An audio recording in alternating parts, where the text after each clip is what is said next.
the startling flu outbreak. It truly seems like it's everywhere, and that's because it is. In fact, the entire continental United States and Alaska is experiencing a widespread flu outbreak. This is according to the CDC, all but Hawaii involved here.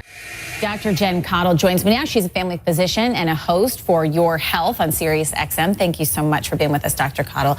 You know, first and foremost, why are we seeing these cases where a young, healthy woman dies from the flu? Well, you know, this year's flu season is turning out to be particularly serious. We have seen a number of severe cases, people dying from the flu, many people being hospitalized from the flu already. We do know one thing. There is one of the strains floating around is the H3N2 flu strain, and we know that that strain of flu virus can be particularly virulent and can cause a lot of severe illness. So that's probably one of the reasons why we're seeing so many severe cases. And we hear over and over again, you get your flu shot, it doesn't matter, stay home if you're sick, wash your hands. But how do you know if this is more serious and you need to go to the ER? Right. Well, you know, I think that's a really great question because when it comes to the flu, a lot of times we need to use supportive care, right? Flu symptoms are things like fever and chills and muscle aches, body aches, stuffy, runny nose, etc.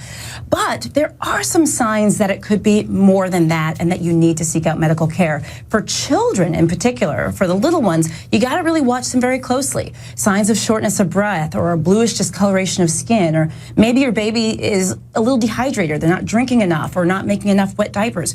Those could be signs of severe illness. But in adults, there are also some other signs, some of them overlapping. Shortness of breath being one of them, chest pains, but also things like dizziness or confusion or fever that just doesn't seem to go away, or you're just really worried. So those are the signs I would say definitely make sure that you're seeking out a medical professional. You also say there are surfaces that we come encounter with every single day that could lead to an infection. What are you talking about? Yes.